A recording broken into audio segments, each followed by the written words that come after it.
There's a very big difference between the things we say and the things we write. The things we say come from deep within us. They're our own thoughts. They started inside of us. The things we write could either be things that come from deep inside of us, in which case it's the same as speech, or it could be you're copying. We're copying and pasting. We're quoting something that somebody else said. So I'm talking of speech not just as whether it's coming out of your mouth or whether it's coming out of your pen. What I'm trying to distinguish is between that which is authentically you, your own chidush that comes from deep within you. And a chidush doesn't have to be an earth-shattering chidush that nobody else has thought of. A chidush can be just a new insight, a greater clarification. The Vilna Gaon says even understanding something more clearly than you understood it before is already a chidush, an insight, an understanding, an angle on it. But it's yours. It's something you've got. It's something that comes from within you. It doesn't come from some page that you picked it up, where you cut and pasted it. And when I'm talking about writing, maybe it came out of your mouth. It doesn't matter. But in the written word, I'm classifying it as the written word in the sense that it could have come from somewhere else or from something else. And when we quote, there's nothing wrong with quoting, but it is a transactional mechanical activity. And it's something which artificial intelligence does very well. It's something which Google does very well. You don't have to be a human being, certainly not a Talmud Chochem, to quote. To cut and paste, you don't need to be a Talmud Chacham. There's no Chochmah in that. It's a matter of organizing ideas. It's part of the learning process. There's nothing wrong with it. But that's not Limud Torah. Limud Torah is when you're able to spend a long time reflecting on an idea in the Torah, and to the point where you're able to bring out of that something which comes from you. When we quote, what's very important is that we quote accurately, not like ChatGPT, that we actually quote a source exactly as it is.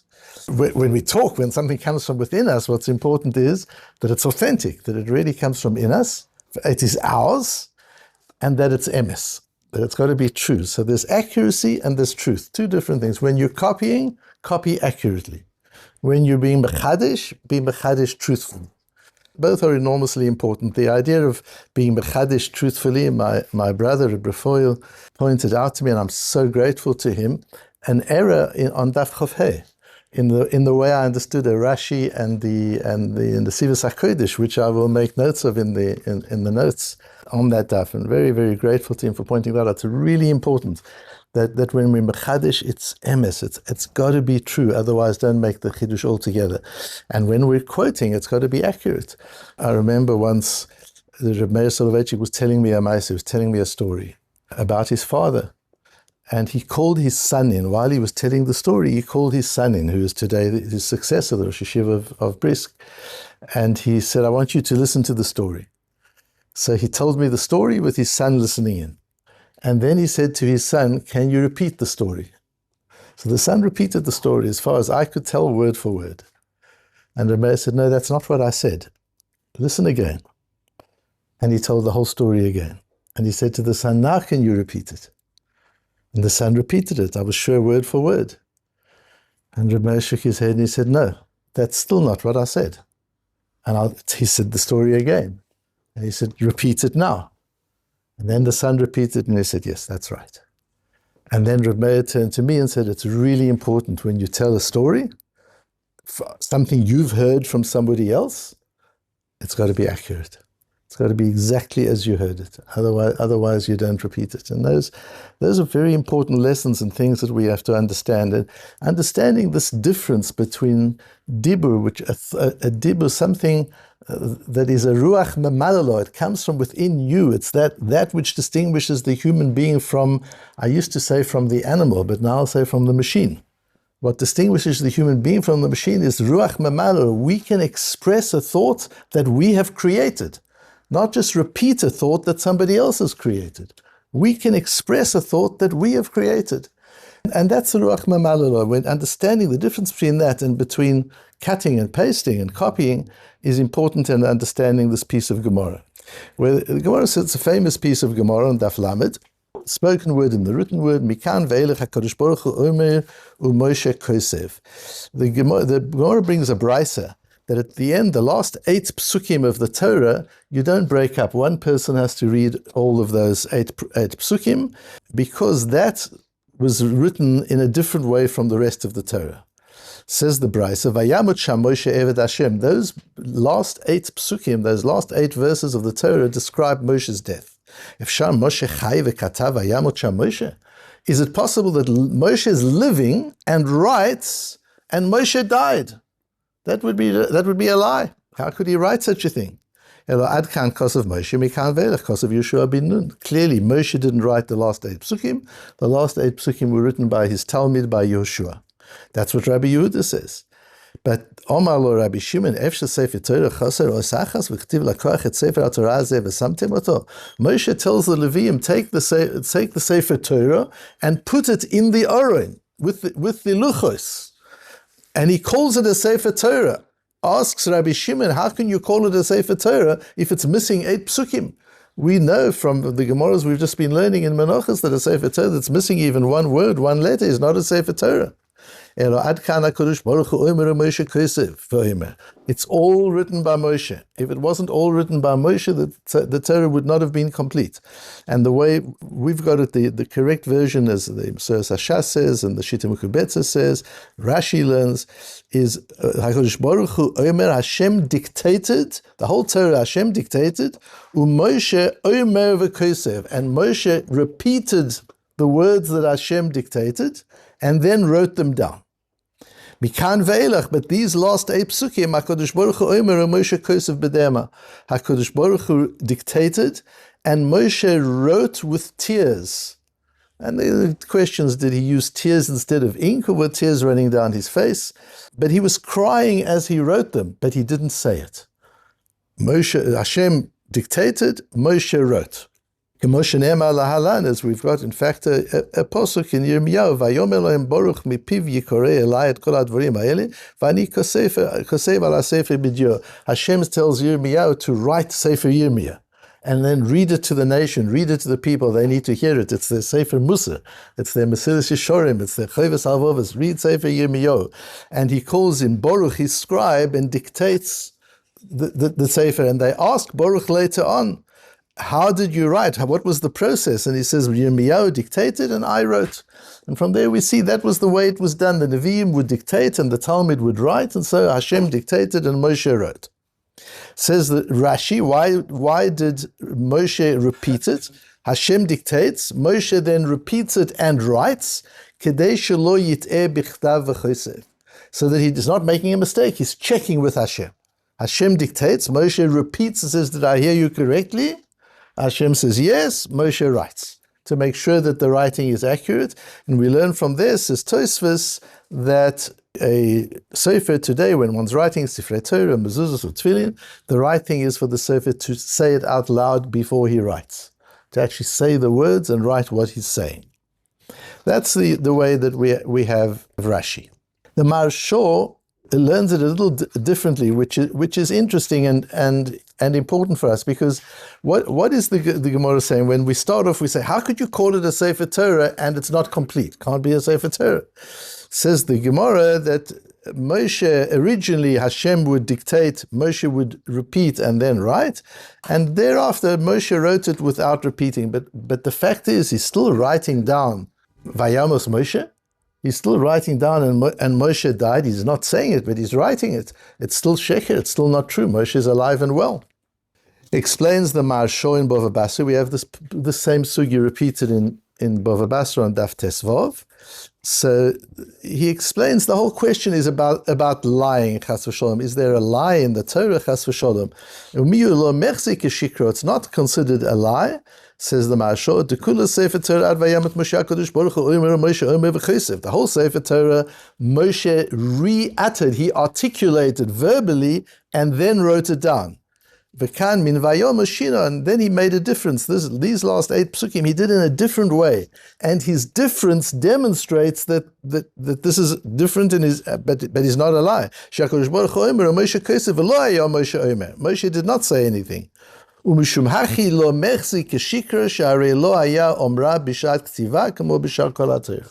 therefore it's not considered like a lie, because he didn't articulate it, he only wrote it.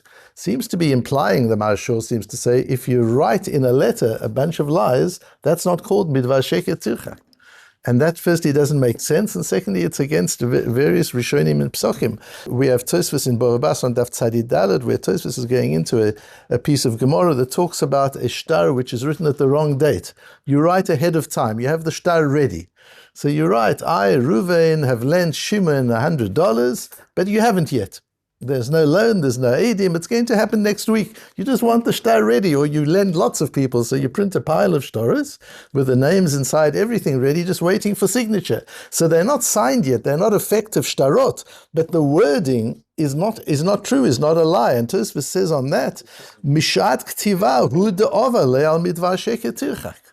When you write it, you're being over al sheker tirchak. The Chofetz Chaim wrote a beautiful sefer called Sfas Tomim, I think, Sofat Tomim, or Sfas Tomim, the words of perfection, where he talks about how careful one has to be what one says and what one writes.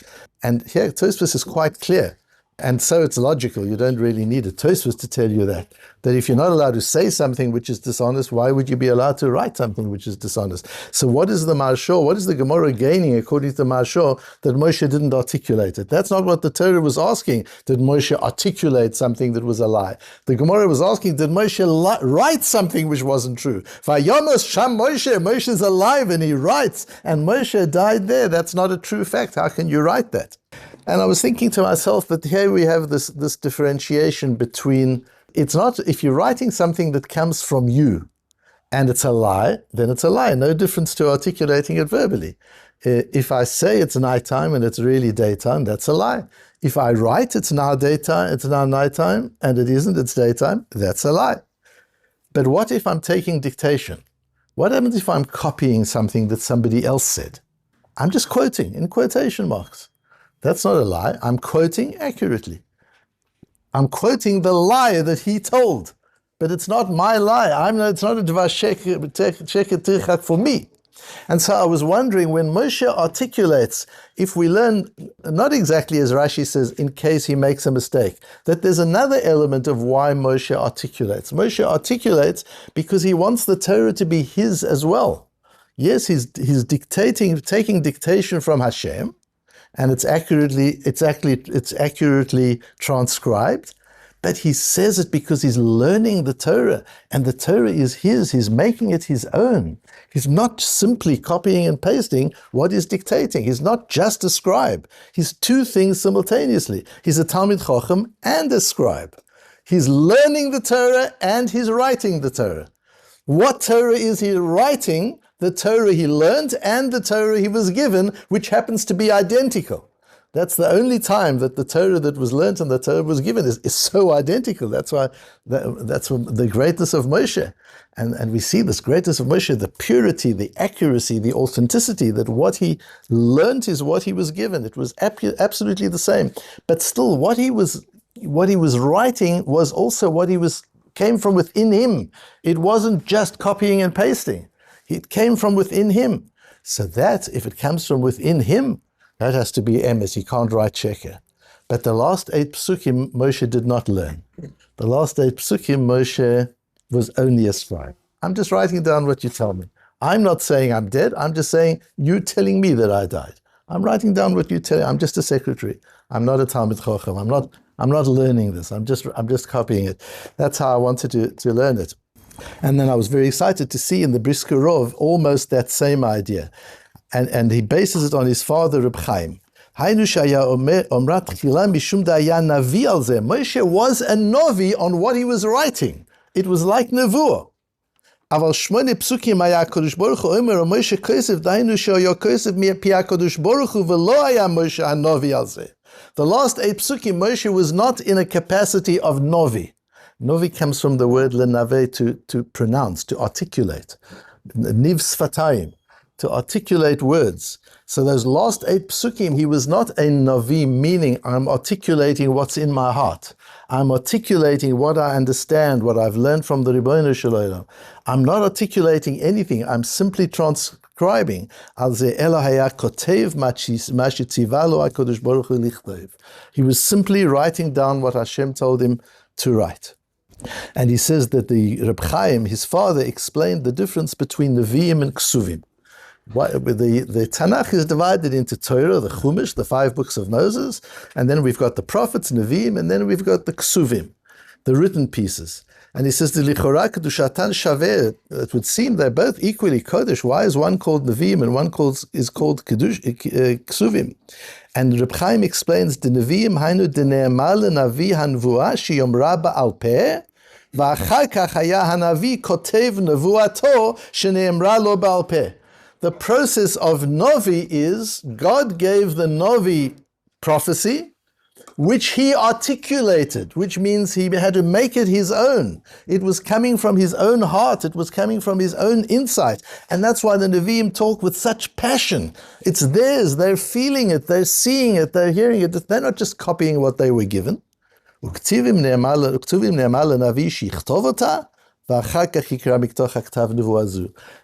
was dictated. The Novi had to act as a transcriber, as a secretary, write the Ksuvim, and then read the Ksuvim that they had written to the Tzibur. That was a different process altogether. The one was an authentic nevuah that stemmed from within the Novi himself and was then given to the people and written down. And Ksuvim was dictated to the Novi, and the Novi then read it from the Megillah. He read it from the written form. And so we see these two ideas already in what Reb Chaim says. And if we learn it this way, we understand the Marsho. When the Marsho says Moshe didn't articulate the last 8 psukim, it doesn't mean so he wrote it, but he didn't articulate. It wasn't his. He wasn't giving over his own ideas. He was simply acting as scribe, as a sofer, whereas the rest of the Torah was both dictated and was given over by Moshe himself. And we need to know this in our own learning and in everything that we do. We can hear something and learn it, and we can repeat it, and it's just copy and pasting. It's just repetition. It's something that a parrot can do just as well. And sometimes you can absorb it so deeply into your bones that when you repeat it, it's not just repeating what you heard. It's already your own. Now, I've told you before, I think Reb Elia, my father told me, Reb Elia used to say to his Talmudim, I don't mind. He said, I know that you guys go and you give Divrei Torah all over the town and you speak in the shuls all over the town. And I know that you steal my Torah. I know you tell them what you learned from me in the yeshiva, and that's okay. You don't even have to quote my name. He said, but there are 2 conditions. The one condition is that before you repeat it, you have integrated, digested it, and absorbed it, and it's gone through your intestines, through your kishkas, so that it is no longer mine, it is now yours. You've learnt it so deeply, you've reflected on it for so long, that now when you repeat it, it isn't mine. You've learnt it from me, but it's yours. Like Moshe saying over the Torah, he's learnt it from the Rebbeinu Shem, but it's his. That's the way that you need to. You don't have to quote me anymore. That's now your Torah. He said, and the second condition is that when you repeat what I've said, don't make such a mess of it that I can never use it again.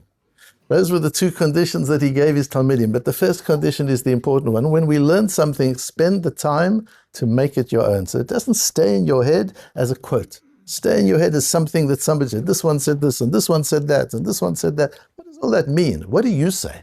What do you understand?